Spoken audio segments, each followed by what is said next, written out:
All right, everybody. I've got another very special guest for y'all. Everybody, please welcome to the show for the first time, Mr. Dennis Robinson. Thank you so much for having me. I'm super happy to be on the show for a number of reasons. A, to talk comics, but also because you're an Eagles fan, and you know that automatically bumps up everybody a few points. So it's become my goal right now, just to get all the Pennsylvania people, and this Okay. will become Pennsylvania Comics Unlimited is what we're going I was to gonna say, it. I know another guy who is in Harrisburg, PA, who does indie comics. So if you need me to throw a name your way, Well, so as we're recording this, it hasn't released, but everybody out there should have listened to it already. I just had Jimmy Gasparo on. I don't know if you know Jimmy, but Okay. he's from the Philly area too. So Oh, I think we okay. spent the first 20 minutes just talking about Eagles football. it's fair. So I'll hold that back this time, everybody. I know It's fine. everybody's like, "Oh, I came here for comics." And he's There's talking not a about whole lot to football. talk about with Eagles football, anyways.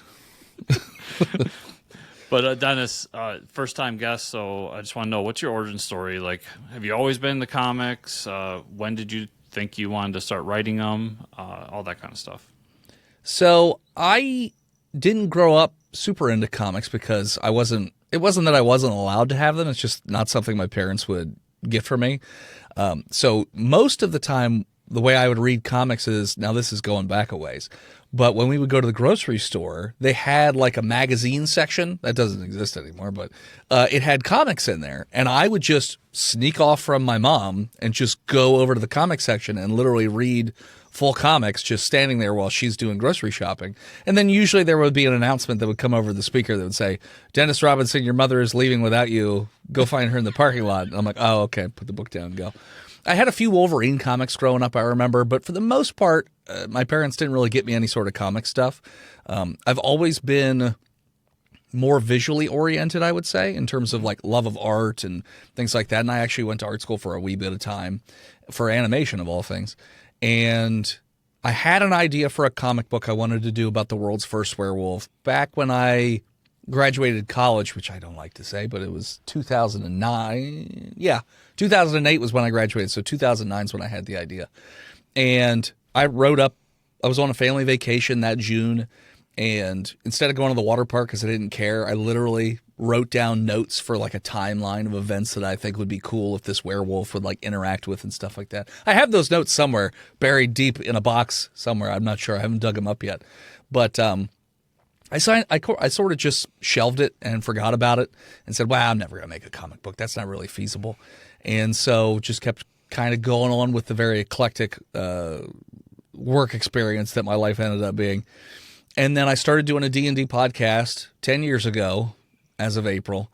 And after about a year, we went to Dragon Con. We had joined a podcasting network, which is no longer in existence, but joined this podcasting network, got invited to Dragon Con, and then started hanging out with a bunch of other nerdy dudes, a lot of which read comics. And for whatever reason, I said, hey, I wrote this idea many years ago. What do you think about it? And they said, you should do that. Like, you should immediately do that.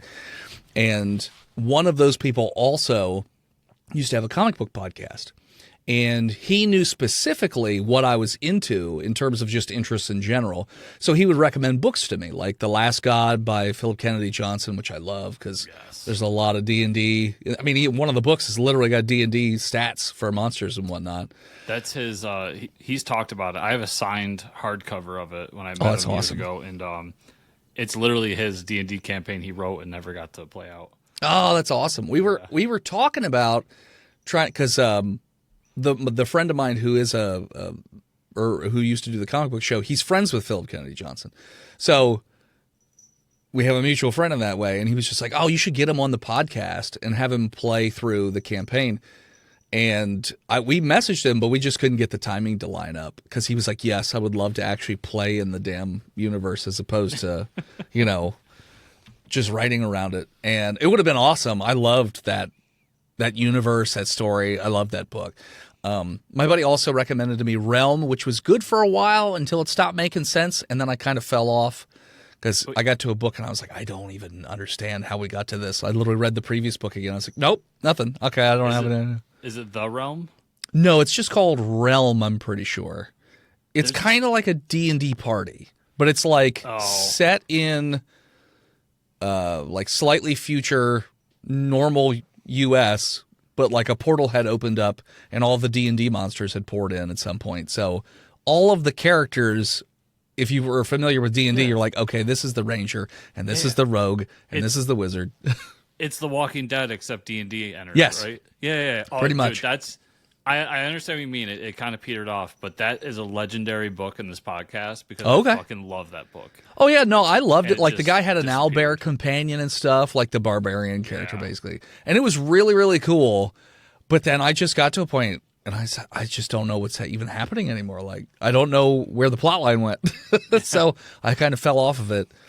Die is also a really great book that I like, the DICE. I think they came out with more books since the last time I read, because I had like the thicker graphic novel versions, which was multiple issues. So I think I have the first 15 books. I read the first volume of it, and I really liked that one. Yeah, that was a good one too. But yeah, so that's basically what he was sending my way, and I really enjoyed all of that. And then, yeah, since I've been doing comics, when I do Kickstarters for each of my comics when they come out. So a lot of times I'll cross-promote with other creators that are also doing comics on Kickstarter. And a lot of times I'll back their projects too. So now I have a stack of indie comics that I go through and read and keep up with. And then I have a friend who sends me werewolf comics, some of which are cool. Some of them I'm like, whatever. But yeah, no, I enjoy anything art related. So comics kind of perfectly falls into that, sort of niche for me. Yeah, I'm similar. Like, I grew up with a lot of video games. Yep. And a lot of animation. And that drew me to comics over time. And yeah, it's definitely. Have you ever heard of The Faraways? I can't say that I have. So it's, you know who Cullen Bunn is? Yes. Okay. So it's Cullen Bunn's D&D book. Oh. And he takes the original, if you remember the cartoon, Yeah. he takes that cast. Obviously, it's all like, scratch off the serial numbers. Sure. But he takes that cast and he puts them in like a serious fantasy realm. Okay. And it gets like, and they're all like happy-go-lucky, like we're going on an adventure. And Yeah. it just gets bloody and dark quick. All right. I dig That's that. another one. I'll have to check that one out. There's a lot of great. I read it a lot. There's a lot of comic creators who came from the D&D space, and were like, that's part of what brought them down that journey. Well, I find it also makes it easier to write comics, because writing comics is so visual anyways, because for me, I describe it as writing, when you're doing a comic script, it's kind of like writing a play script, where you're like, oh, time of day, camera here, this is who's where in the scene and all that stuff. Although I do know some artists that say that their writers just tell them, well, this kind of happens on the page, draw that. So there's like a spectrum. But when I write them, it feels like doing a play script. And so I feel like the D&D background kind of helps with that, because you're constantly having to describe this. I'm the DM, so I'm constantly having to describe the scene and, where stuff is and do all that jazz. So it makes sense to me anyways that they sort of go hand in hand. So you say you do a D&D podcast. Yep. And feel free to pimp it out. I'm zoning on the name of it right now. Botched, a D&D podcast. There we go. So are you using 5th edition for that? Yes. Or So what are they calling it now? 5.5 is the I new have one? no idea. We are very loosey goosey. Like, literally in our tagline, we say it is a loose understanding of the rules. So like we don't care that much. Most of the time, if the players suggest an idea to me, and I'm like, well, that's at least in the realm of possibility, I'll give them a high-low and let them guess. Now, if it's like way outside the realm of possibility, I'll be like, okay, I'm going to roll a D20. You guess which number I rolled, and then I'll let you do it. So that happens very, very rarely, but it makes for narrative interest. But so our 10th so normally every season on the show, we do a different setting. And it's not always fantasy, which is why the 5e part especially gets kind of wonky, because, you're not going to have the normal weapons and armor if you're doing like a sci-fi adventure, or if you're doing, 1920s Call of Cthulhu sort of thing, which we did once. So you homebrew it a little bit. We homebrew a lot. Yeah. And the last 2 seasons ago, I wanted to do an SCP campaign because I love SCP. Are you familiar with that at all? No, it doesn't sound familiar. So SCP is kind of like X-Files on steroids. It is a deep, deep rabbit hole because it's all internet written case files, basically. And the case files range from funny to nightmarish. And they could be something simple like an item, or it could be a place, or it could be a person or a monster. It could be all kinds of different stuff. And what I find is that in SCP, it's perfect for D&D or any role-playing game, but there isn't a role-playing game for SCP because the monster or item or whatever it is the puzzle dungeon. Like trying to figure that out is because SCP stands for Secure, Contain, Protect. Mm-hmm. So you have to figure out what's going on. So they usually send out field agents to like investigate whatever's going on to see what the anomalous thing is. Then there's the contain. So you have to like get it, capture it, keep it in a cell, something like that. And then protect, which is protect humanity from all that stuff. So you have to figure out, okay, how do we keep it sort of locked up, or how does it work, or just trying to figure out how that stuff works. So it's like a little puzzle dungeon in and of itself. And one of the things I love about SCP in turning it into like a D&D sort of campaign is that it does not matter what your weapons or armor are, like at all. Like for instance, one of the half the players on the show had never heard of SCP, so they were very wary about making a whole season set in this universe. So the tryout that I gave them, for them to get a little bit of a taste, there's an SCP that's basically Where's Waldo, okay? It looks like Waldo, but like instead of like lips, the teeth are the opening in the mouth. Like it's real creepy, and it's just got white sunken in eyes. But the way Waldo works is if you know where Waldo is, Waldo knows where you are, and he teleports instantly, no matter where you are, inside of you, and then crawls his full body size out of you, so it kills you. And then your skin turns into a Where's Waldo like painting or whatever it is. And so anybody who then sees a body, Waldo also knows where you are. So the whole point of Waldo is that you can never truly know where he is because he'll just teleport away. So you have to figure out, okay, how do we capture a thing where we can't know where exactly it is and all that jazz? So they started off that thing with, okay, we want to have M16s and full body armor. I said, yeah, sure, that's totally fine. They're like, well, I don't like how fast you said that. I was like, what else you want? RPG, sure, why not? Can we have a tank? Yeah, you can have a tank because it doesn't matter. Because if you know where Waldo is, Waldo's just going to kill you instantly. And they, them trying to figure it out was, they tried a blind person. Well, as soon as they stumbled into a body, oops, you know where the body is. Boop, dead. They tried animals. They tried a schizophrenic because they don't know what's real or not. I was like, it doesn't matter. Waldo's still going to get you. And so they ended up stumbling upon the right answer, which in the case files is how they wrote it, which is you just drop a bunch of boxes and then have them randomly taken away, so you never know which box has what in it. So you never really know where it is. And that's how you contain it. So you don't actually know if he's contained because you can't know, but it's one of those things. So that was the test run. We didn't even record it, which I'm sad we didn't record it. But they loved it, and they were like, okay, we're all on board. And normally we don't ever do one season in a setting, but we ended up doing a second season in that setting. And if not for the fact that this was our 10th year, we would have just kept doing SCP. And literally we're in the midst of this fantasy season, and the players are like, okay, so can we go back to SCP next season? And I'm like, yes, we can go back to SCP. So it's fun. I definitely recommend falling down that rabbit hole. There's lots of YouTube videos. Like you can watch animated case files and stuff like that. It's good. Oh, it sounds right up my alley because I love... we always try to preface it the correct way, but I enjoy when conspiracies were fun. Sure. Yeah. Yeah. Those were the days. Like aliens, Bigfoot, all that's like, I always also preface, like, I'm not one of these guys out there hunting for Bigfoot. Like, sure. He's actually out there. But, like, sure. reading about it, the fun world that's created there, it's tons. Well, SCP actually has Bigfoot, and it's actually fascinating. Yeah. It's a whole race.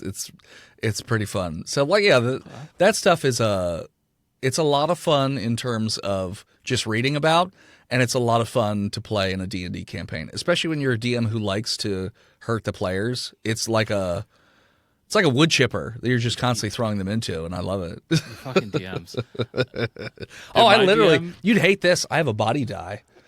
So literally I can roll to see which limb gets taken off. I love it. My DM, if we suggest something and he goes, yeah, sure, go ahead. Oh, in you're my screwed. head, I'm just like, don't do it. Yep. I do the exact same thing. I'm like, yeah, you can do that. Yeah, sure.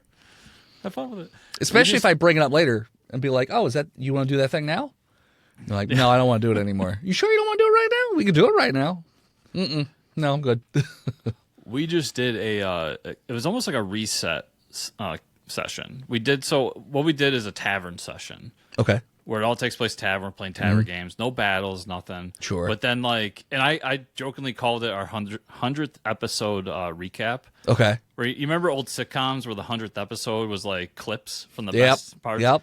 So all of our biggest mistakes came to the tavern, talked to us. And Okay.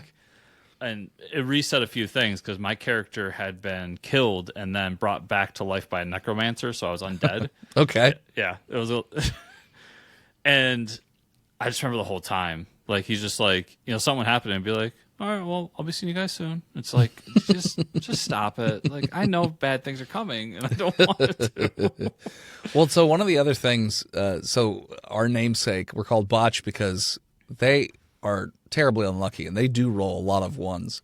And so the house, we actually got one of the reviews was somebody from Australia and they're like, there's no way that anyone rolls this number of ones. And I'm like, no. Come to my session. We do not fake our rolls. They roll. We've had double botches where you get to re-roll, they'll use a luck point. No, they'll still roll another to number one. We've had that before. Or they have advantage and they just roll 2 ones. It's great. I love it. But one of the house rules that we have, if you roll a 1, I then roll a D100. And the higher that number is, the worse the result is for you. And if I roll 90 to 95, I take a limb permanently. If I roll 96 to 100 or 69, because 69 counts as 100, you die instantly in usually a horrible, horrible fashion. So when a character dies in a season, they don't come back till the next season? Or how do you do that? So since every season is a different story with a different setting, usually once that character's dead, they're dead. Sometimes they'll come back as a ghost.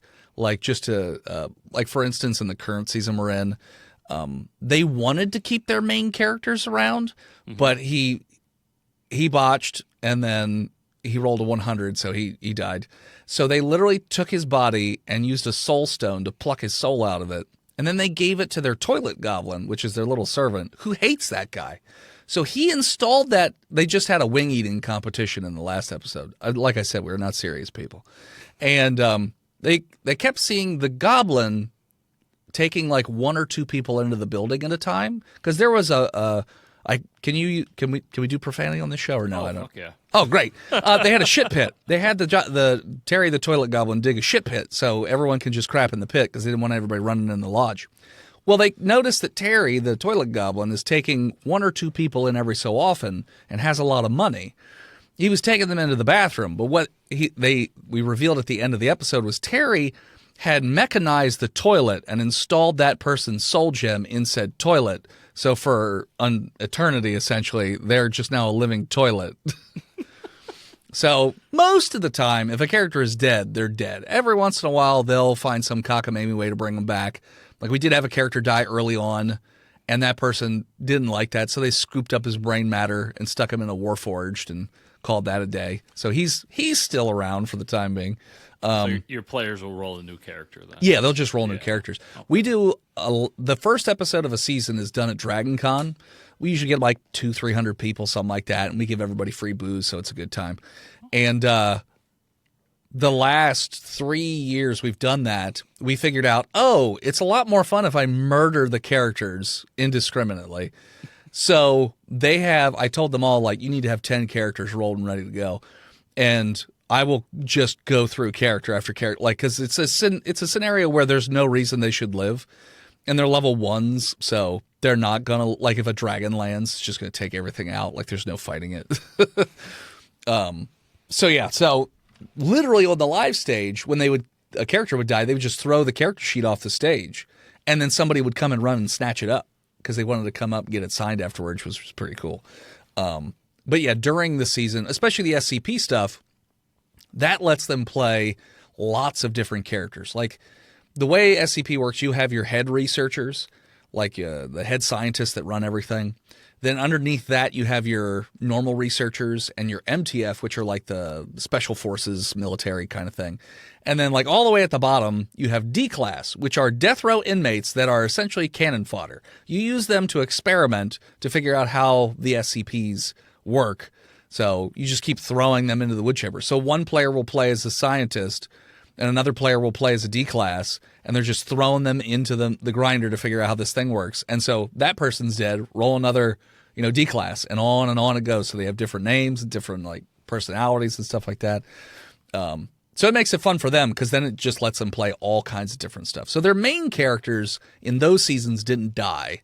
They were the site directors, essentially. They lived throughout the whole campaign, but most of the episodes were like Monster of the Week sort of thing. So they would have field agents and D-Class and MTF and other researchers and things like that. So they could play all kinds of different stuff constantly, which they like to do anyways because they have the attention span of a 2-year-old self.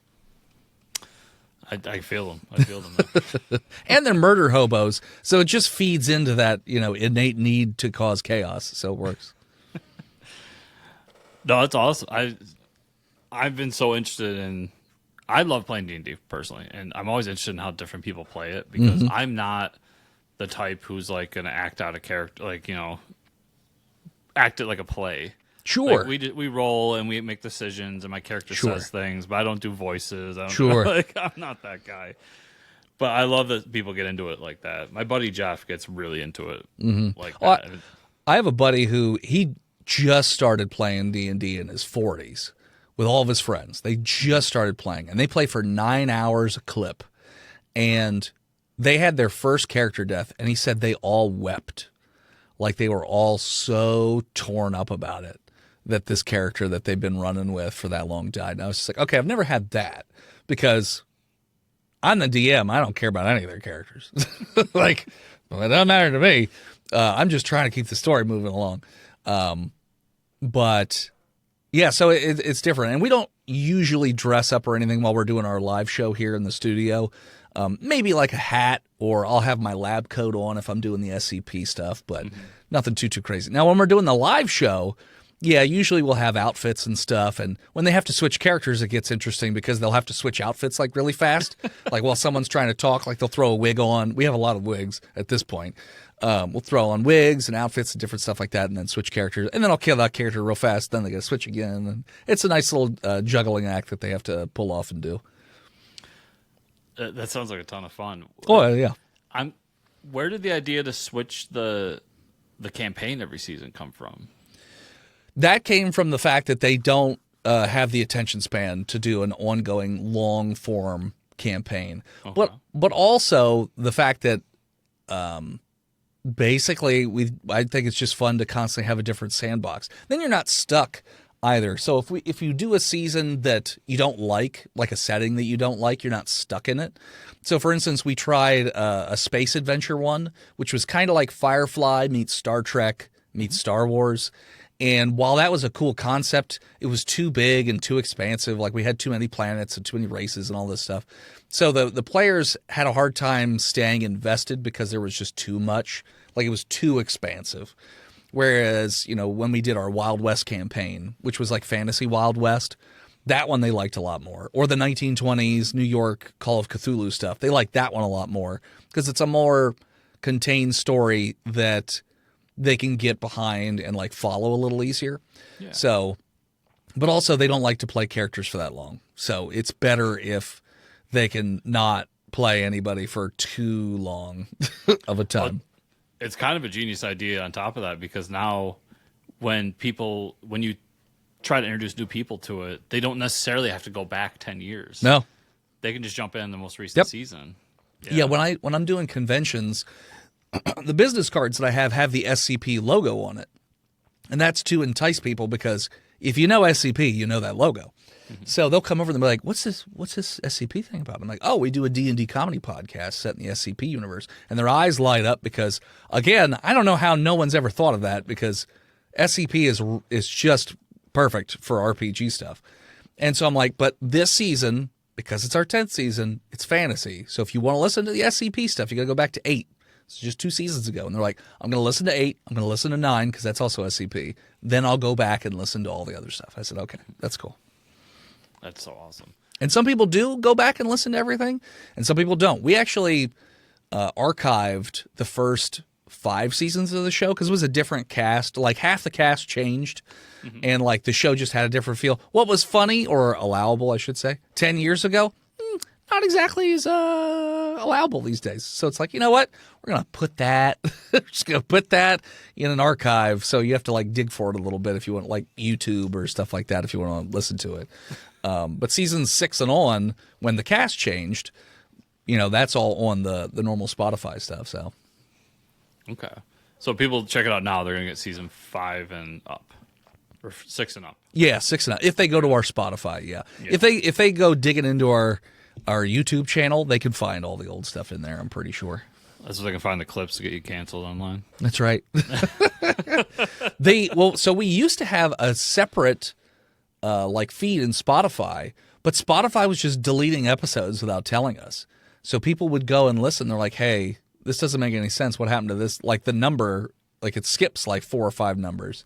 And we would go and look, and yeah, Spotify just deleted episodes without telling us. And they did it like season after season. So we were like, okay, well, we can't keep them on Spotify apparently. But they haven't done that to our season 6 and beyond. It's only to the old stuff. So we just said screw it with that and put everything up on YouTube and whatnot. So probably a word that your AI is, or their AI is probably not happy with. Probably. I'm also assuming it's all up on your Patreon as well, right? Yeah, everything. Yeah. The Patreon's been running for 9 years now, so you can filter and search for things through that. But we also do bi-weekly episodes, so there's a lot of podcasts in the Patreon. So we could talk about D&D for another hour. But comics definitely is the subject here. You've got this cool story. You mentioned it in the beginning, Lycan Solomon's Odyssey. Mm-hmm. Right now, as everybody's listening to this, the campaign is over, but you are doing pledges after the fact as well. What is Lycan, outside of kind of the basic you said earlier, first werewolf story? Sure. So the elevator pitch that I usually say is Lycan Solomon's Odyssey is the story of the world's first werewolf. It's a little bit of horror, a little mythology, a little adventure, a little history. And each book in the series, so the first one is the origin story, sets everything in motion. Every book that follows is the same main character, but he's interacting with different regional mythologies and monsters and gods and so forth. So the second book in this series is all about ancient Arabic mythology and folklore and introduces magic. The third book I describe as H.P. Lovecraft meets Gilgamesh. And then this fourth book that's on Kickstarter is set in ancient Egypt. So Egyptian gods meets the Wolfman, essentially. Okay. How big are your issues? Do you do the typical 22 pages? No. So the first book is the first 2 books are each 72 pages. I think it's 60 pages of story with 12 pages of extras, I think. The third book is 96 pages, and that's 90 pages of story with 6 pages of extra. The fourth book is 108 pages, and that's 107 pages of story and 1 page of extras. So the books just keep kind of creeping up longer and longer as I'm like, well, I'm going to tell the story that I want to tell, so it's going to be whatever the length it needs to be. So then I have to ask, how is your print run? Like, are you do you have a publisher that gives you like a really good price? Because for 100-something pages, you're selling it pretty cheap. Well, so I try to keep the price per page the same. So like if you're doing price per page, comparing the fourth book to the first book, they're about the same in terms of price per page. So the only time I increase the price on the books is if it does start creeping up in terms of length, and then I just increase it by $5 increments to make life easy, because nobody wants to deal with fractional stuff. But I'm independently published, except for in Spain. My artist is out of Spain, and we signed a publishing deal with a Spanish publishing company called Sally Books, and so they print it in Spanish. They had it translated and all that jazz, so it's out over there. I don't know how the book's doing over there. They don't tell me until April, which is the end of the first quarter.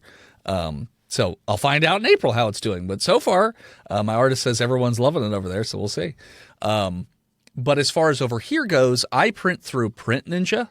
So I usually order about 1,000 copies at a time. And then I'll, a good chunk of that goes towards the Kickstarter. And then the rest of that I just kind of keep as I go to shows, because I do a fair number of conventions. I did 27 last year. I'm trying to take it a little easier this year. I'm doing 18. That's more than a fair number, my good sir.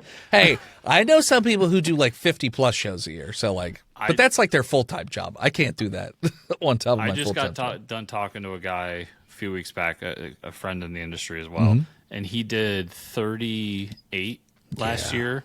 Yeah. And I'm like, dude, you need to calm down. Yeah, no. 27 was the most I've ever done. And people are like, oh, that's like this many a month. I'm like, yeah, but I didn't evenly distribute it across the year. So some months it's 6 in a row, and then sometimes it's, 1 or 2 here or there. This year I'm taking it a little easier. We're aiming for 18 shows, and they're a little more spread out, except for this month, because I was doing the Kickstarter. So I did 4 straight conventions back to back to back to back to back. So, yeah, so that's basically what I do with the books. And then there's a couple shops that carry it, although comic shops and I don't always get along. Outside, like when I'm cold calling comic shops. The ones that I'm friends with, that's fine. Like, we work it out or whatever. Like in terms of how they want to, have the books and whatnot. But like comic shops that you have to cold call or reach out to, those I don't like as much. It's so tough. Like, I'm friends with a comic shop owner. That's the guy who does our D&D group. And awesome. He gets them all the time too. And they're like any other person. You catch them on a bad day. Yeah. But also it's like their margins have to be what they are. Oh yeah, no, I get it. I get it. So tough for indie creators, and it's even tougher to have a book. Now for you, 100 something pages, that's basically no GN. So $20 for an issue isn't a bad, deal. Sure. But you get some that are like $20, and it's a 24-page comic. Oh yeah, no, I've seen that. How does my shop owner just always asks me, like, how does that match up with Batman? Just to be fair, you're competing with Batman, so Batman's $3.99 and you're $20. Like, and I've had shops, that I've spoken to say something along those lines. They're like, price per page, you have a reasonable price, but for $15, and we were talking about the first book, I could sell them 3 Spider-Man. They know Spider-Man. They don't know your book. And I'm like, well, that's kind of the job of the shop to tell people about it, I guess. Because that's what I'm doing when I'm at shows. People come up, I give them the elevator pitch. They look through the book. I'm trying to sell them on the book and stuff like that. I can't do that when I'm, when it's in a comic shop. So it's a little bit different. But so recently, I'm in an indie comic book Facebook group, and one of the posts somebody made was, "Hey, it's really hard for us to find shops that are indie friendly. List out shops that are friendly to indie." And there were 40 some shops in there. I literally reached out to every single one of it, and this was through their website contact, through calling them, through emailing them, and most of them never even bothered to respond. If I did get them on the phone, they always just said email anyways. And I was giving them like a PDF of the first book and link to the Kickstarter. And I have retail tiers, which are, 50% of the normal cost of the book. And then I give them goodies and extras and stuff like that for free. So I get it, but didn't get any bites from any of the 40. And those that I did speak to that straight up said no, were like, yeah, we only do consignment. And while I can understand why a shop would do consignment, I, as a creator, absolutely hate consignment, and I'll never do it again because I've gotten burned too many times.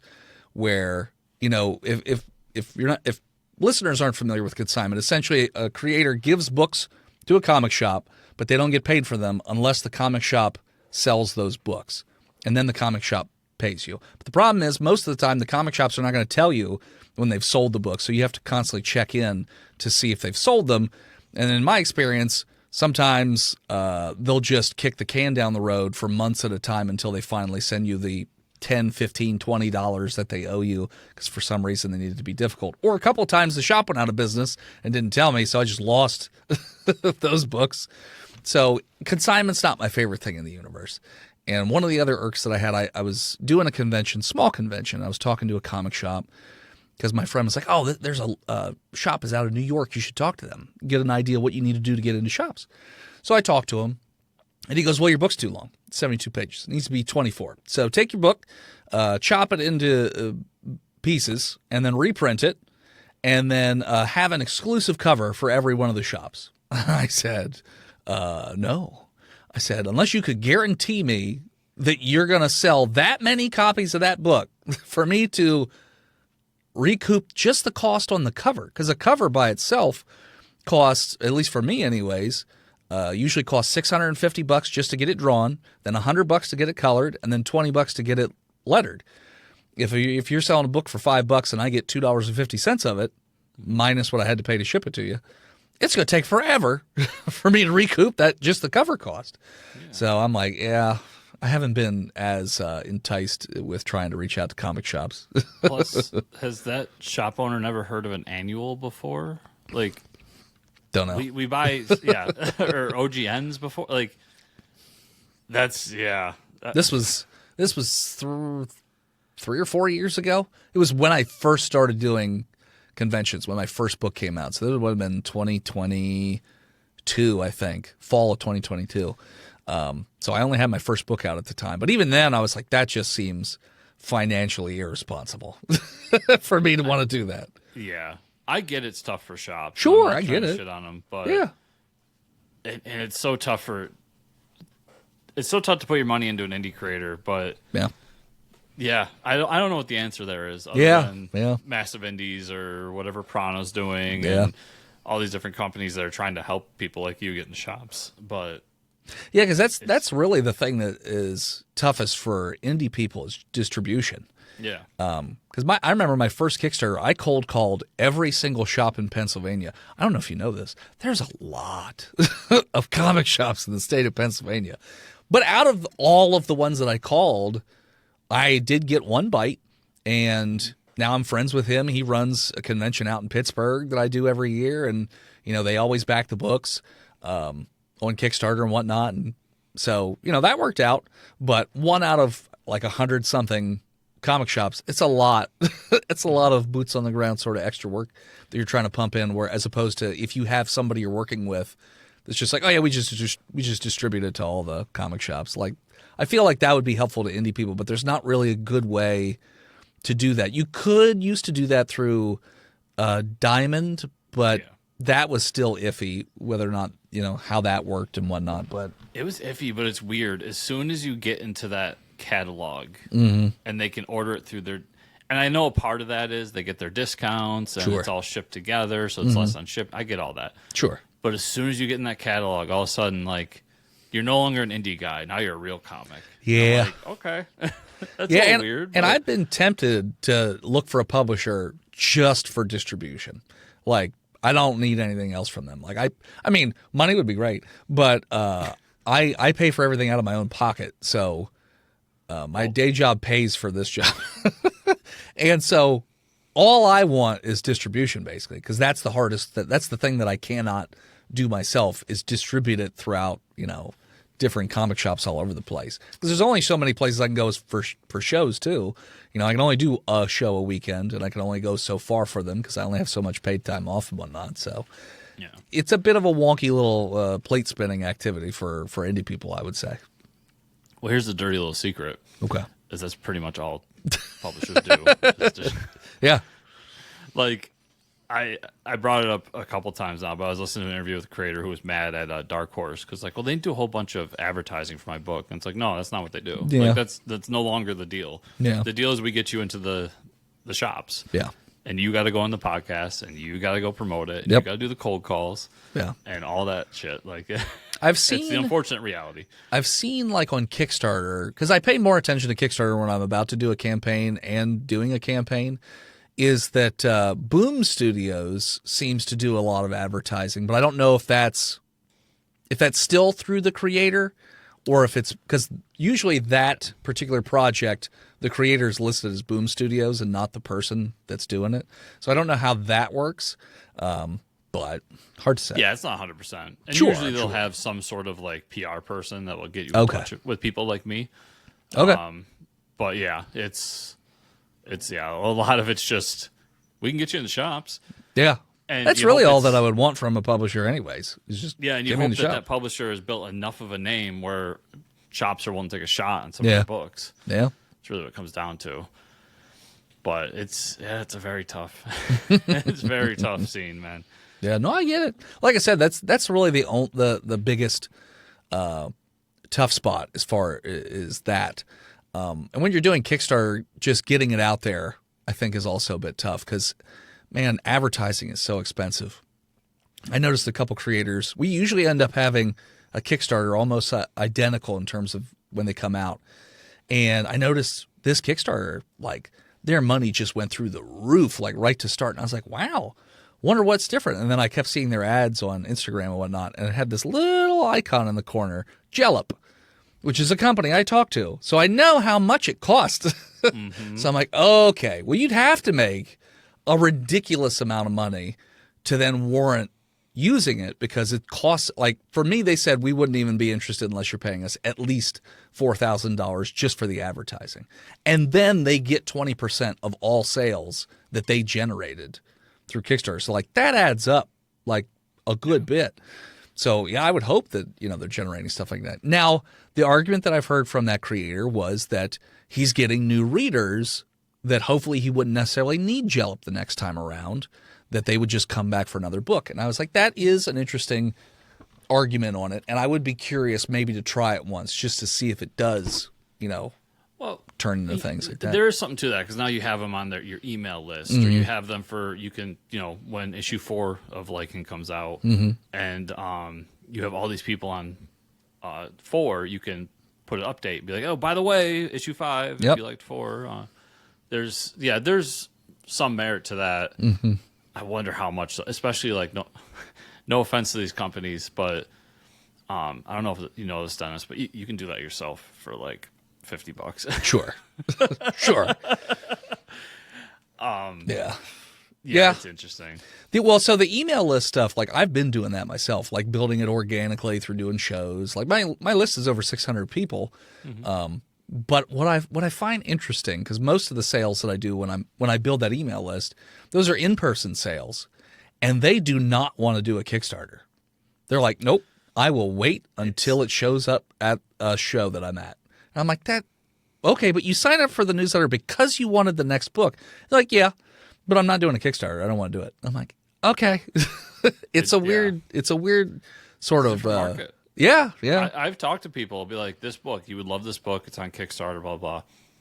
And they're like, I don't do Kickstarter. And sometimes, honestly, what's happened a lot, it's starting to fade away, but it was happening a lot for a minute there, especially with publishers like Scout out there. They're like, oh, I'll wait for Scout to publish it and get it for half. And I'm like, fair enough. Sure. I mean, I get it. I've had some complicated thoughts and conversations about pricing on Kickstarter as well, but like, you can't guarantee it's going to come to one of these. And nowadays, you really can't guarantee. Nobody's publishing. I mean, not nobody, but it's harder to get published off a Kickstarter book these days because Scout realized what they were doing, which is flooding the market, and it didn't work out too well for them. Yes, yeah, that's true. It's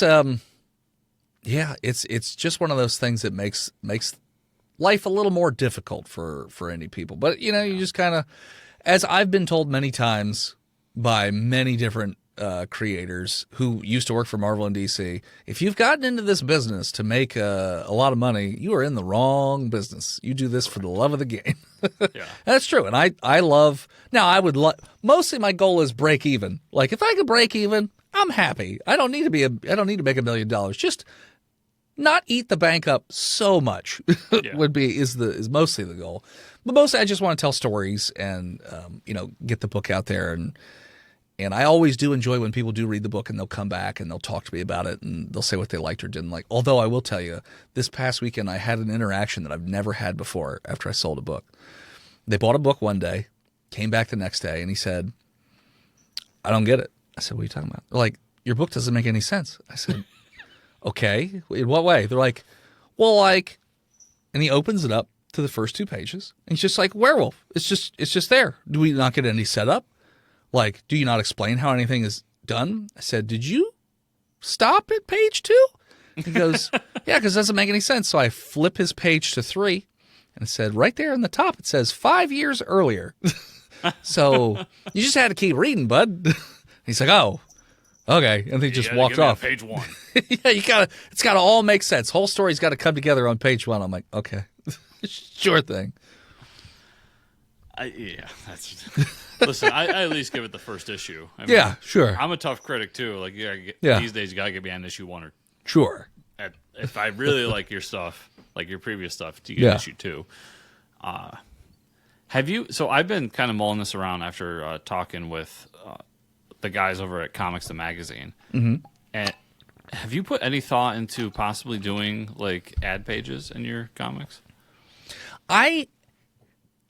Nobody's ever approached me about it. The thought did cross my mind once because I did a show. It's a fairly local show, and there was a woman next to me who did comics, and literally every 4 pages was another 2 pages of ads, but they were all local businesses.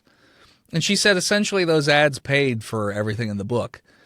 Yeah. And I'm torn on that because it would be nice for someone else to pay for the book. But also, I don't know. Like, at least that many ads just feels like a lot to me. Yeah. Like, I would be annoyed if I'm reading a book and every 4 pages there's another 2 pages of ads. I'm like, okay. Don't read Marvel or DC comics. I know. Because that's what I've been told by my first editor. He was like, oh, well, it's 24 pages of story, but it's actually they're, this long because of all the ads that are in there. And I'm like, I get it, but... I've been thinking, because those guys, I don't know if you're familiar with Comics and Magazine. It just started this month. It's always right by my desk right here. Boom. Oh. Great little magazine if you love comics and it's all that. But they paid for the book through ads, like the old school magazine model. Okay. And Adam, the guy the publisher, was telling me, like, yeah, it's not only does it pay for the book and then some. Mm-hmm.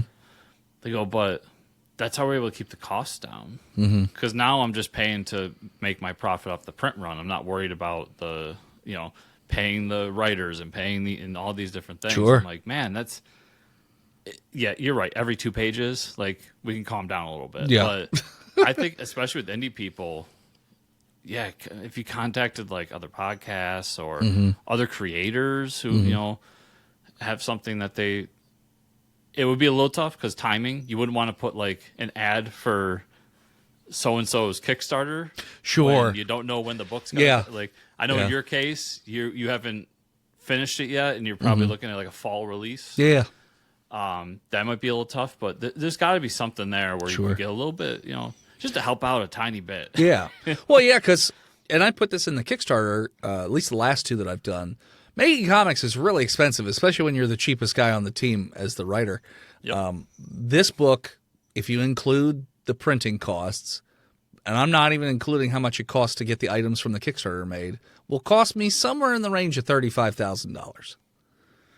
And the last book cost me about $33,000. And the first one was about $22,000, and the second one was $23,000. So, and that's, again, not even buying the items that people are getting in the Kickstarter because, fun fact, enamel pins can't get them made in the U.S. You have to get them made outside the U.S. It's illegal to make enamel pins in the U.S., which is kind of funny.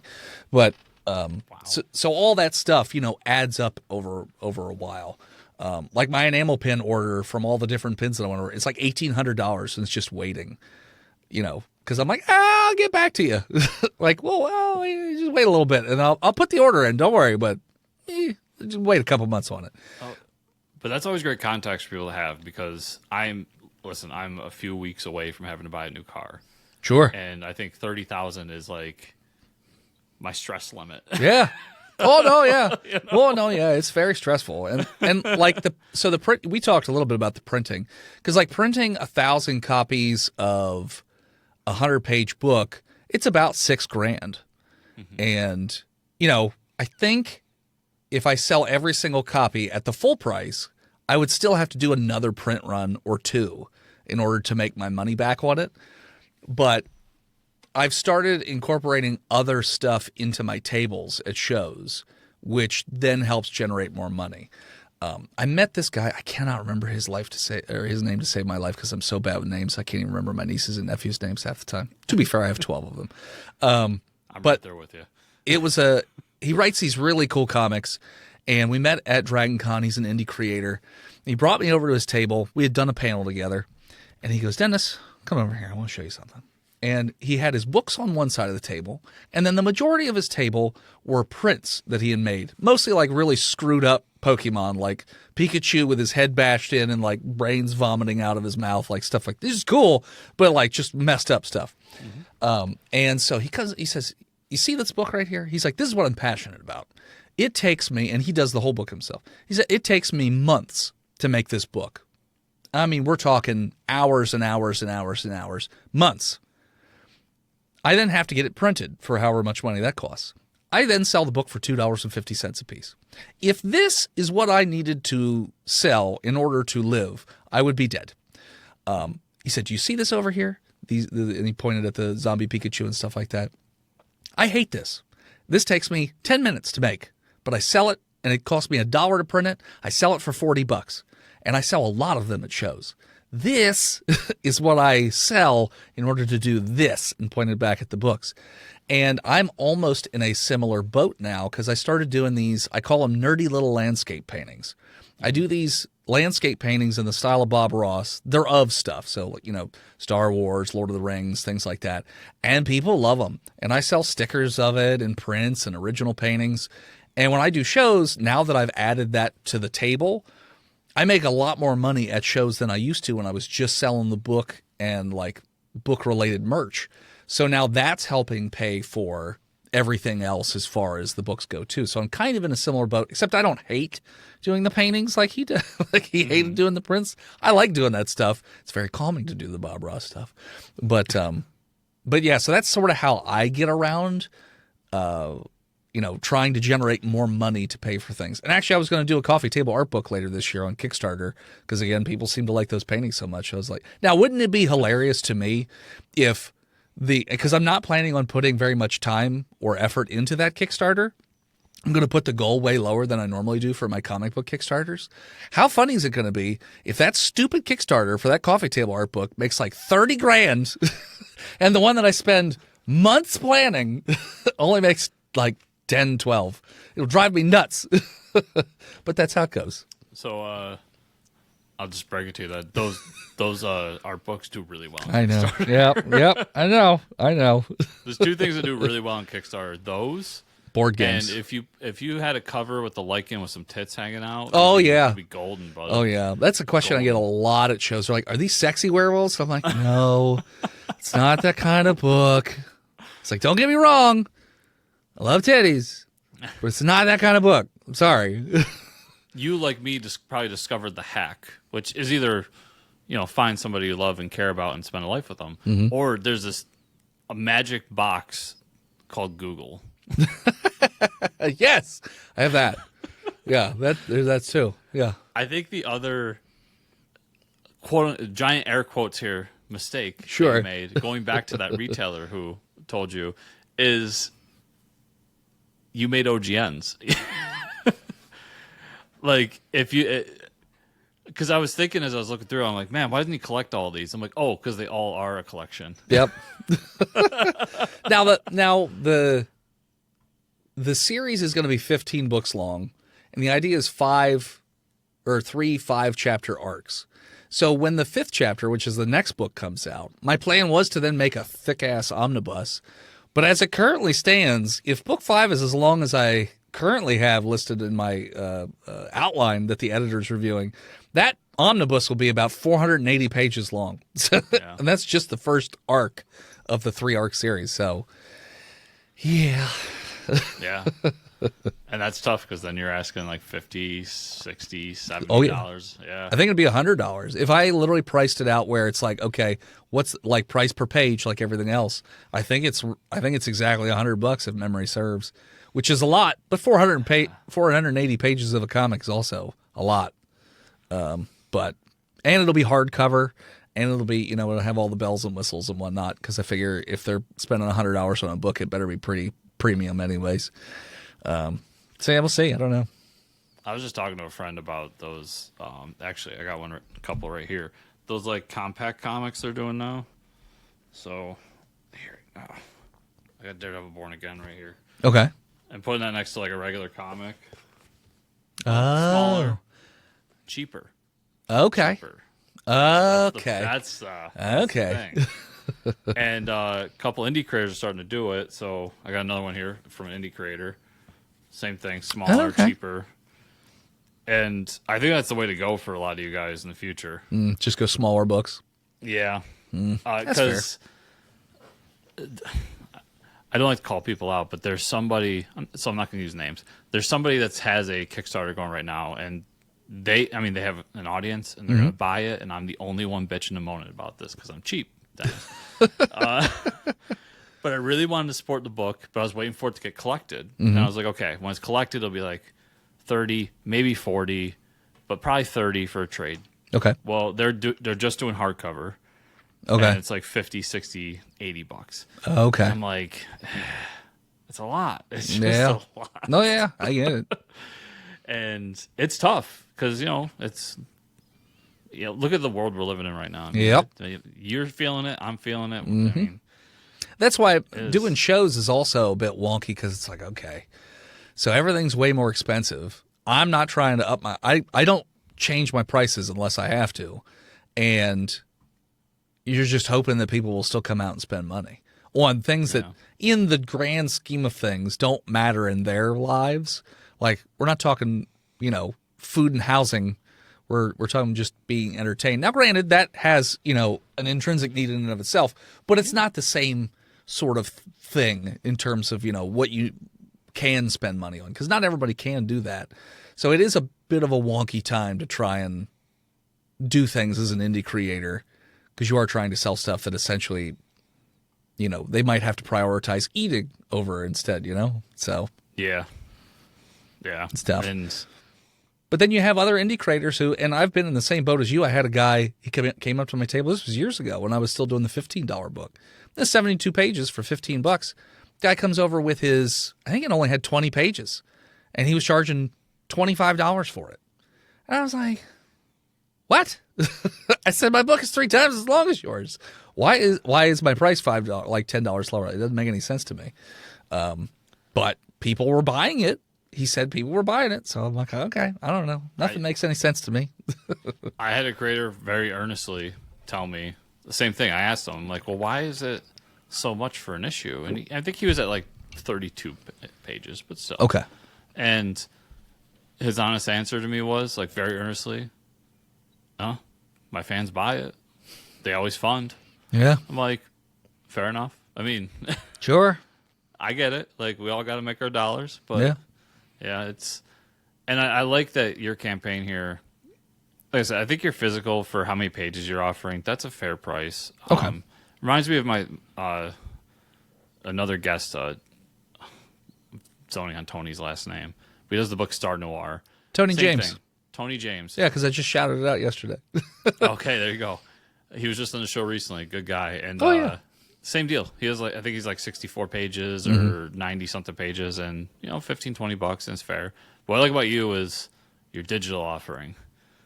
$5. Yeah, it's always $5. It's like, to me, there's no cost. I mean, obviously there was a cost to make it, but like, there's no cost. Like, I don't have to pay to print it or anything like that. It's just I make the PDF and then that's that. It's done. So I don't understand charge. I get that it's longer, but just logistically, it doesn't make any sense for me to charge more than that. So it's just $5 a book. Boop, there you go. Yeah, and I've said it over and over again. Like the digital offering, it's free money. Yeah. Like, you got to do a PDF anyways to get the print. There's no shipping on it. You don't have to. Yeah. There's no packaging you got to deal with. There's no other items you got to deal with. Like, it is what it is. So I feel like $5 is pretty reasonable for. I think it's beyond reasonable. You could easily offer charge 10 easily. I hear you. And but Most of the stuff. So it's funny you say that, because at my table, a lot of people will tell me that my stuff is. They're like, "Why are you only charging this much?" And I'm like, "Because I don't need to charge more than that. Like, it's fine. Like the prints that I sell, I charge $15 a print, or buy 2 get 1 free. But there are a lot of people who are selling prints that are even smaller than mine, and they're selling them for $25. And I'm like, that's cool. If people buy them, that's cool. but I just don't see the point to charge more money if there's no need to. Like, it's already a really big margin. I don't need to. I mean, I could make it a bigger margin, but I don't see the reason to rake people over the coals or whatever. I'll have customers say, you're charging too little. I'm like, you are more than welcome to pay me more money. I will not stop you. Here's the tip jar. Yeah, exactly. Which, fun fact that you bring that up. So anybody who is an indie creator that sells at shows, this is something that I had a hard time getting over when I first started, but let me tell you, it has made leaps and bounds different. When you're doing card sales, have tips turned on. And the thing that I had, the initial problem I had was like, well, how are you going to do that where you have your card reader, you put it in front of somebody, and then you're like, okay, how much tip do you want to charge me? It's not how I do it. So I will I'll put the card reader in front of them, and I'll put the phone in front of them. And I'll say, all right, so you tap or insert your card here, and then the phone's going to ask you somewhere between 1 to 3 questions. I never know how many. And I have a little joke that I tell every single time. And most of the time, maybe 60%, 70% of the time, they'll leave some sort of tip. And I've had shows where I've gotten like $100 in a day just from tips. Mm-hmm. And it's like, why not? If they want to do it, they can do it. And if they don't, they don't have to. You're not pressuring them. And you're not seeing the screen when they're doing it. So it's not like I'm guilt tripping them if, to try. Now, I know some people who will buy the more expensive square reader so that, it's all done right there at the front of the table. So you don't have to do a phone screen or anything like that. But I'm cheap, so I don't do that. But yeah, so that I've told a bunch of vendor friends of mine, like, just turn on the tip thing. Do it the way that I do it. If you really don't like the idea of tipping, just see what happens. And it's worked out for every single one of them. So if you're an indie creator, have tips turned on. You don't have to bring attention to it. Just, if somebody wants to do it, tip, let them. Dude, a lot of people I know, they'll have like a jar of some sort with like a funny thing on it, like, feed starving artists or, something like that. And yeah, 15, anywhere from 15 to like $100 in there, and like singles usually. So sure, you're ready for the strip club or whatever, whatever you're into, Dennis. And it's something like people are willing to throw in, especially like nowadays. Mm-hmm. Change and singles, like if you're cool with rolling change, man, you can make some extra money because people don't want to deal with it. Yeah. My problem with the tip jar is that I don't have anywhere to put it on the table. Like I've just been eating up more and more table space to the point where I'm going up vertically as opposed to, because I just don't have enough, table space. So now the jar, only comes out at shows where I've got like multiple tables at my disposal because I just don't have anywhere to put it. And as far as the digital goes too, we were talking about trying to get into comic shops. Mm-hmm. Have you put the book on anything like Global Comics or Amazon or any of these digital offerings? So I do have it on Amazon. My bone to pick with Amazon is, and I'm sure you're probably familiar with this, but like, you have two options as a creator when you put something on Amazon. Would you like a 30% commission of the sale, or would you like a 70% commission of the sale? Which one makes more sense just on the face of it to you? Obviously 70%. Yeah, the problem is if you take the 70%, they then charge you a digital delivery fee, which then makes it where it's almost exactly the same amount of money as if you did the 30%. So it's like, okay. So I end up charging like a few bucks more to put it on Amazon just so that I'm getting, a decent money back. I'm still only getting like $3-4. So that's why I tell everybody, I'm like, yeah, I'm on Amazon, but just go buy it on the website. It's $5. It's cheaper than doing it on Amazon.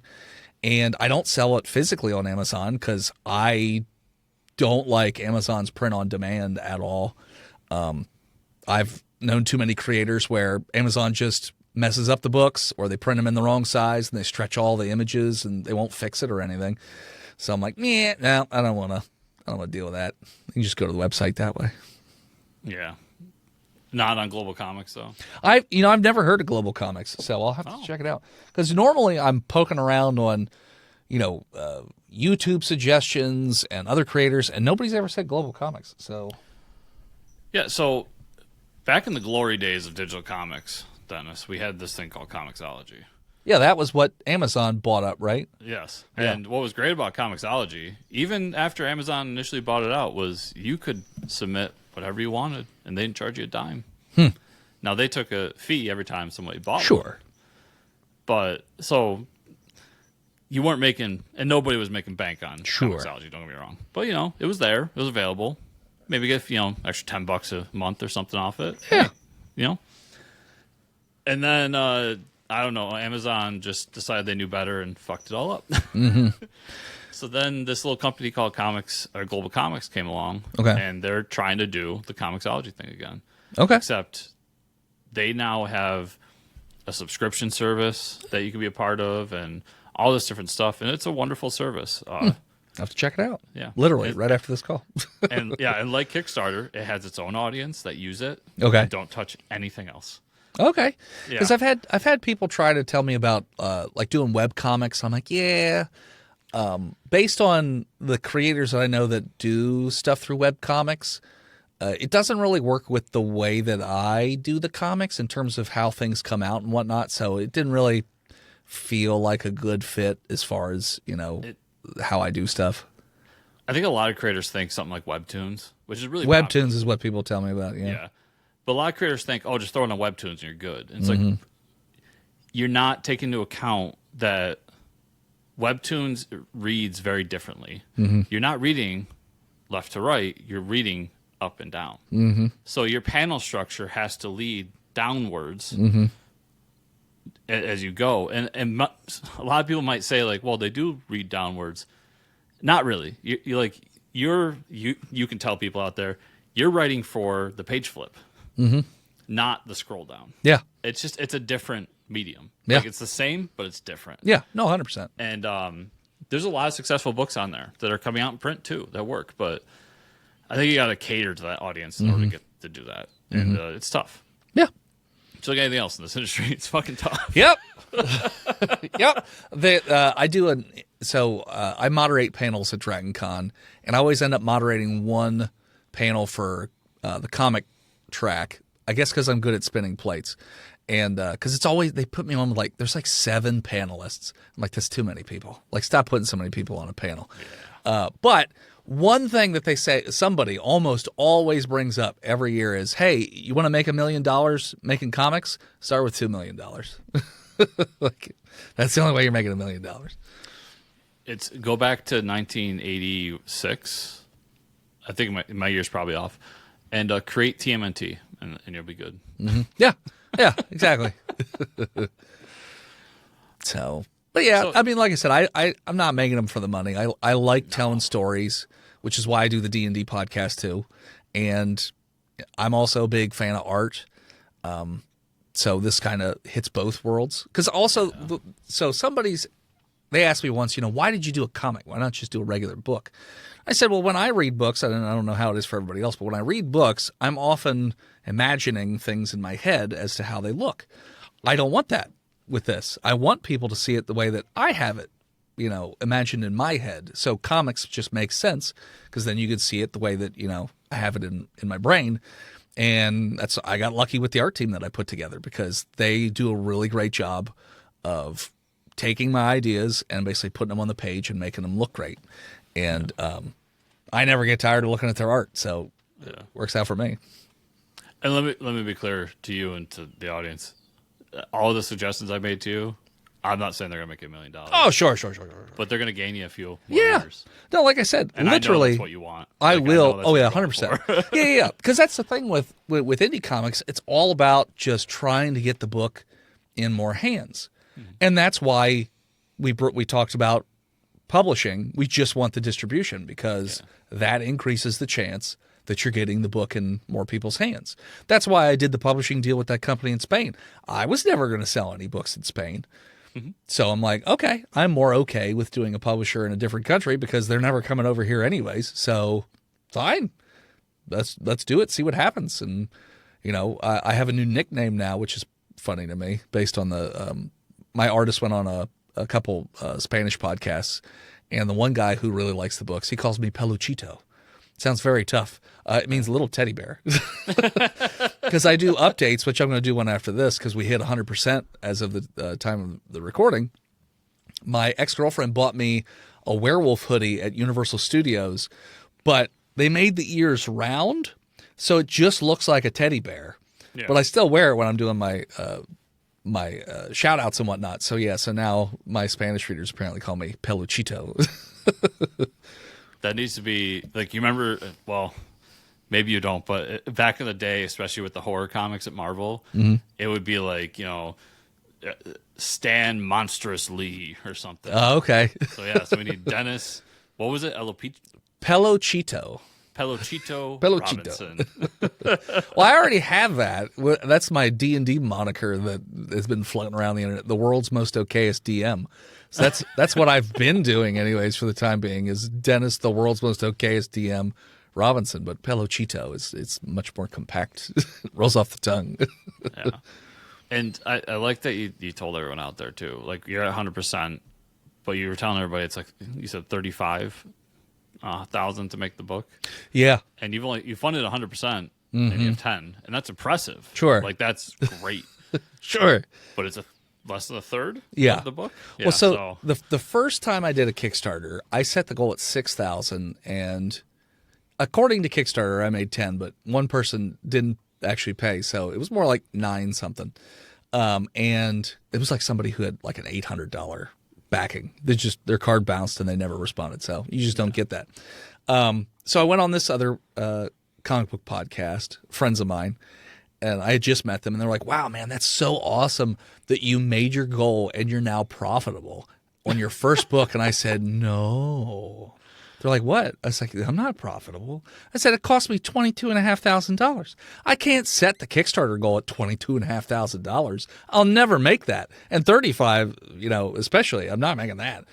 I tend to find that usually it's like a weird little observation. If it's a known property or if it's a celebrity, yeah, you could make $30, $40, $50, $100,000 doing, comic book Kickstarters. The Hellraiser one, stuff like that. The joke I always make with creators: if you want to make $100,000 on Kickstarter, just be Transformers. Yeah, you're good. Be famous. Like the Hellraiser one came out; it was very big. Yeah, it's a known property. They don't have to do a whole lot to get people to back that. But for everybody else that's indie, it's kind of this weird range where it's like it's going to be between like $1,500 to maybe $15,000 if you're lucky. But usually, if you're getting towards anything past 10, it's a book that has like 8 or 9 in the series so far. Like, they've been doing a lot of Kickstarters, like Nightwolf or Snowpaw is a series that I know. Rob Moltari, great guy. He has a lot of Kickstarters. He usually does like 1 or 2 a year. So now his Kickstarters are slowly, bumping up over time. But you're not going to get that in your first Kickstarter as like a no-name guy. Like, you're just not gonna. So I don't set the goals at anything close to what it would take for me to actually make back just the cost on the book. I set it at what I think I can get and then go from there and hope. Cross my fingers real hard and hope. Yeah. So you've been super generous with your time, but a few things about the Kickstarter before we jump off. Sure. You have a ton of like really fun add-ons. My first question is, how much of these add-ons were like you just sitting in a room being like, I just want this to exist? Do you have one in mind? Let's see. Because there's 99 add-ons, I think. I filled it up. You can only have 100 total. You have you have a Tumblr. Yeah. So every time I'm doing a new Kickstarter, I try and come up with at least a few items that are new that I didn't do before. And a lot of times I'll research other Kickstarters just to see what other people are doing. Like, a lot of my ideas originally came from Coffin Comics, especially for stretch goals, because they've got a lot of stuff in there. So it's like, okay, this is good for ideas. And then you can Frankenstein stuff together. It's the same way I make food. I Frankenstein different recipes together. So it's similar to that. But with the Tumblr, for instance, I have a vendor friend who makes tumblers. Mm-hmm. And everyone loves her tumblers, and they're always a really good quality. So I was like, oh, you know what? I could have that as an item in here. And she just gave me the tumbler this past weekend. It's a nice tumbler. Mm-hmm. So that's how that one came about. There was one that was a crochet werewolf. I don't think I put him in this one. God, I hope not, because I'm the one that's making them now. Okay, good. Because so the first time around, I was doing conventions. I saw people were just selling a ton of crochet stuff. So I was like, well, I want to do a crochet werewolf. So I met a crochet vendor, and she made me some crochet werewolves. And then I learned to crochet, and then found out very quickly that it takes me way, way longer to crochet a werewolf together than it is worth the time to do it. Like the time it takes me to make a single crochet werewolf, which is only 6, 8 inches tall, something like that, I can make a whole painting, which I can then sell prints of and stickers and all that stuff. Whereas the crochet werewolf, I could sell it one time for a lot less money. And it's just like, yeah, it doesn't really make sense for me to do that. I used to see those at the con and think in my head, that's way too much money. And then my current lady and her daughter both crochet, and I watch them. And when you watch somebody do it, that's why it was so expensive. Yeah, there's materials. It takes a while, but like for instance, the werewolves for me, people are like, oh, you could just watch TV. No, I can't. I have to count every single loop because if you mess up one, you're screwed. No. But they don't. Grandma can do it. Yeah, she's been doing it for 80 years. Yeah, they could do it. Yeah, exactly. So like the crochet vendor that I know that would make them, she would say, oh, it takes me a half hour to make one of those werewolves, but it takes me 8 to 10 hours to make one. So yeah, it makes sense for her to do that as like a business because she can crank them out much faster than I can. And she can do all kinds of different stuff. Like those crochet vendors have so much stuff at their tables. I get why, it sells really quickly. That's why I wanted to, sort of dip my toe in that pool just to see what that would be like. And so that's what I did in the last Kickstarter. I had different crochet werewolves and people seemed to like them, but I'm not doing that anymore. Some things stick. Like they'll come back around like the enamel pin or art prints or stuff like that. And other things, they come and then they go.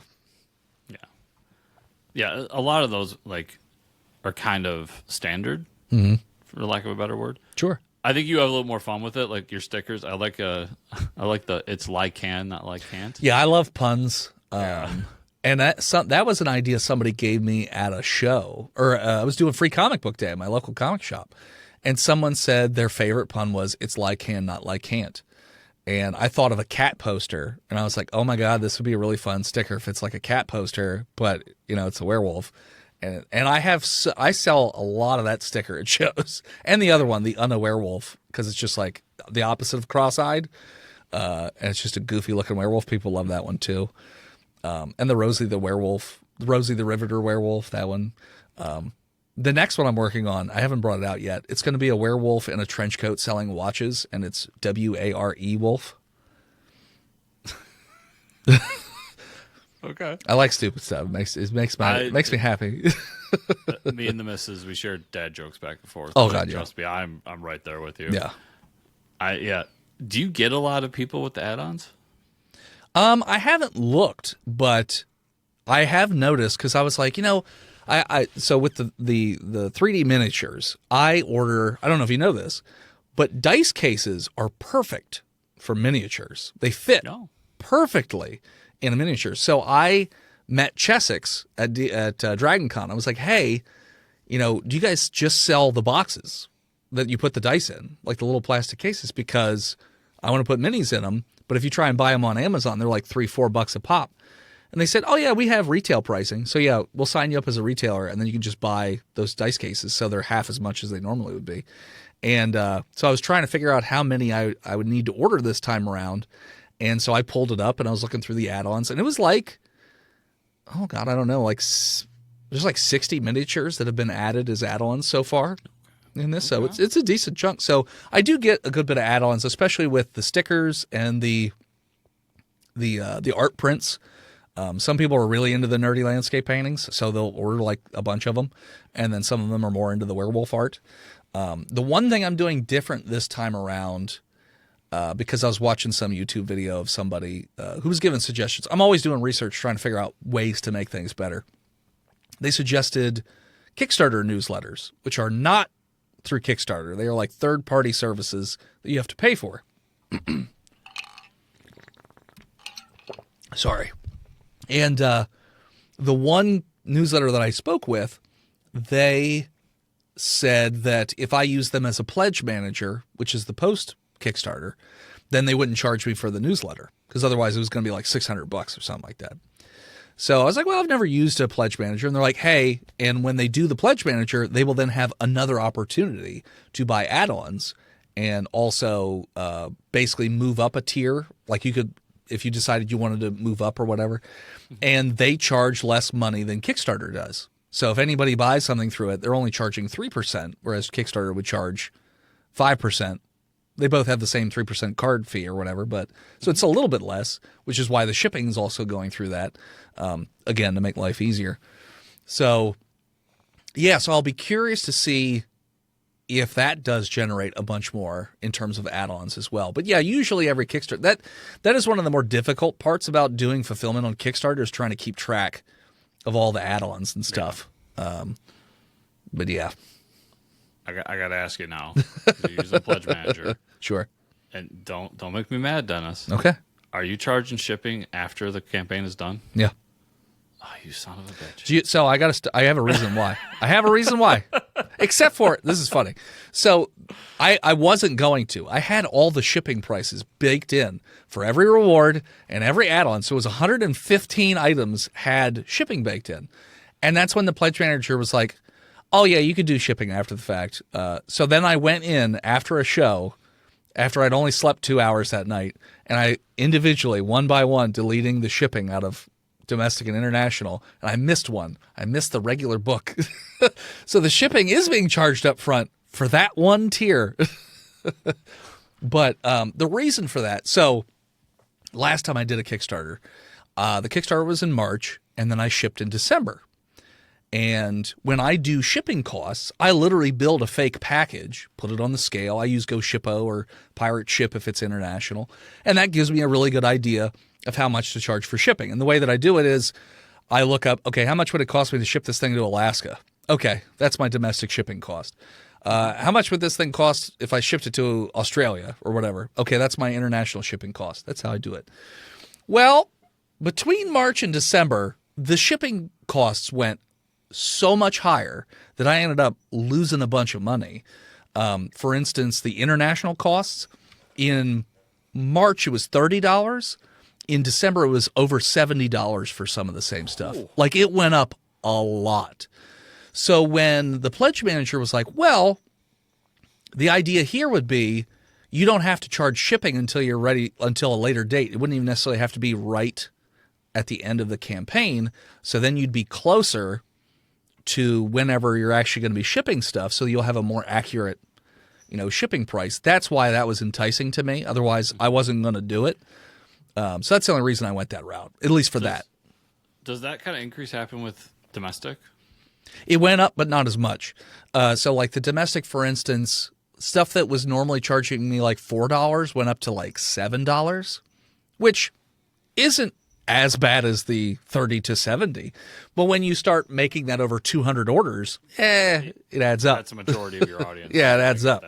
So that's why I was a little leery this time on the shipping. So I wanted to try. Like I said, I've never done a Pledge Manager, so I wanted to try it just to see, I'm with you. I hate when I back a Kickstarter and I think I've already paid for it and then I have to pay for shipping. I hate it. Trust me, I'm not happy about it either. I get it, but at least I have a good reason. Yeah, you know what? You know what I would rather you creators did, and I get why you're doing it. Like, sure. I think it's good you have an explanation and people hear that, but I'd almost rather, like, if it's $4 today, mm-hmm. and in the past you saw it went up to $7 mm-hmm. last time. I'd rather you just charge me the $7 or charge me the $8 today. Interesting. Yeah, well, so I'd rather that. Yeah, that's fair. I could do that too. Yeah. The other thing with that is, so even with the shipping, they take a percentage out. So like Kickstarter is still taking 8% of your shipping, which kind of sucks. The other thing I think is stupid that Kickstarter does is that shipping cost goes into your pledge. Yes.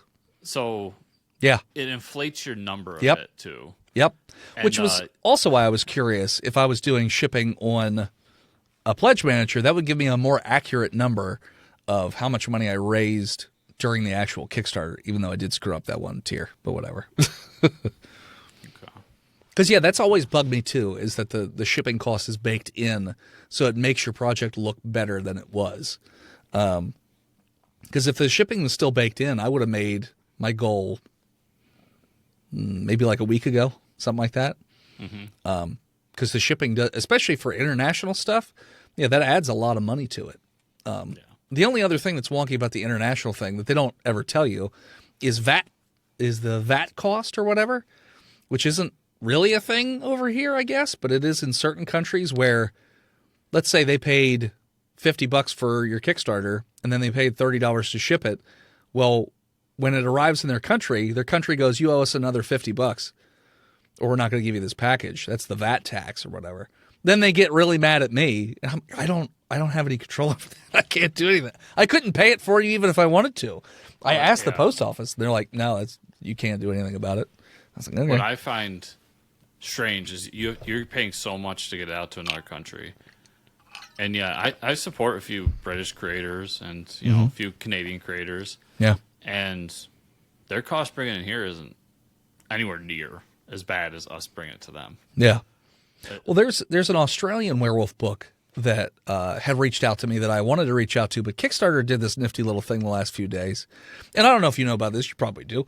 Kickstarter creators will message each other a lot to cross-promote our projects just to get it out there a little easier. They turned off that ability about 4 days ago where you can't reach out to a creator unless you've backed their project. So if I wanted to reach out to projects, I have to back their project in order to do that. And I'm like, okay, well, some projects I want to back and sometimes I don't want to, or I don't have the money to just be throwing at every single Kickstarter that I want to do cross-promotion with. There's a lot of Kickstarters going right now. Well, it's also, did they not realize it's getting taken advantage of? Yeah. That what's going to happen is, I'm not saying you're going to do this, sure, Dennis, but I'm going to use you as the example. Okay.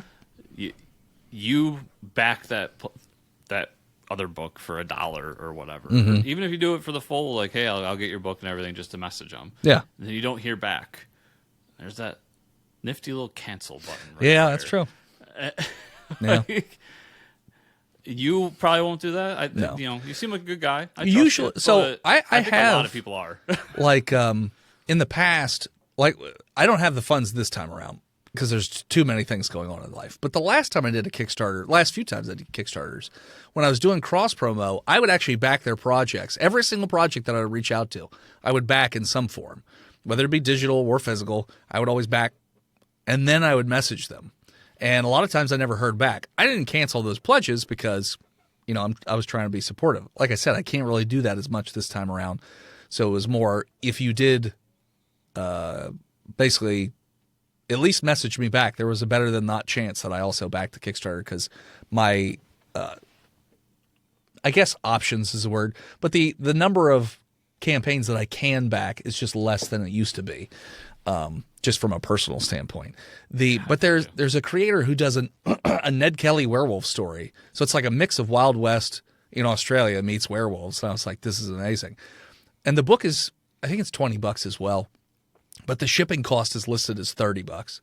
And I was like, yeah, $50 for a $20 book. It's because I even put on my page, if you're international, don't buy just the book. Like, I know that sounds really bad. Either go digital or pick one of the higher tiers to make it more worth your while. Like, it's like that just makes more sense to me. It sounds bad to say it like that, but from a logistical standpoint, you get more bang for your buck if you go to a higher tier. Yeah, or wait till now with issue 4 and get all 4. Yeah, yeah, exactly. So, so it is. I don't know why they turned it off in the last couple of days. It sounds like, based on the messaging that I've gotten from the Kickstarter department, that they turned it off because there was some sort of issue and they haven't decided what to do with it yet. So I don't know if it's like a feature change or they just had some sort of issue and they didn't know what to do with it. It's just poor timing on my point, at this point, because I would be reaching out to more creators to try to do cross promo, but it is what it is. Dennis, I'm a little cynical, to be honest with you, but I have a feeling I know why. It's because they weren't profiting off of it, and they figured, we can profit off of this. That's now. fair. I seriously doubt that. Well, there might have been some inappropriate things happening in those chats too. That's true. So, I mean, this Kickstarter, I noticed there's been a lot more spam messages, but they weren't doing it in direct messaging. They were putting comments on the Kickstarter page with like an email address, which I'd never seen before. Dude. And they were backing the project at like $300. And then all the messages are the exact same, like word for word, the exact same, but a different email address. So like Kickstarter was doing pretty good about taking those messages back out. Like removing the comments, and then of course that money would then disappear. So I get where that aspect could be a bit wonky, or at least have it where creators can message like other creators. Like if you want to limit how, John Q. Public can message, creator, cool beans, that'll limit the scammy stuff. But like if you're an actual creator who's been doing stuff lately, let them them keep talking to each other. Because at first I thought it was just me. I was like, oh, have I messaged too many people? Did Kickstarter think that I'm spamming people, even though I have an active campaign? But no, everybody is having that same issue. So, they're resorting to, I'll back your project for $5 so I can send you a message. It's like, that seems wonky. But as you said, Kickstarter doesn't always do things with the best intentions. They're pretty good, but they're pretty good. Just like any other company. Yeah. I actually do, at DragonCon, I have a panel that I do almost every year with one of the people that runs, she used to run comics for Kickstarters. Now she runs publishing for Kickstarter. And those are always interesting. However, they let her pick the panelists last year, and I wasn't happy about it. And I'd met the two people before doing other panels on other tracks. And so this panel is supposed to be for people who are just either wanting to do Kickstarter or trying to better themselves at Kickstarter. So it's myself and these two other creators and then this person who runs publishing.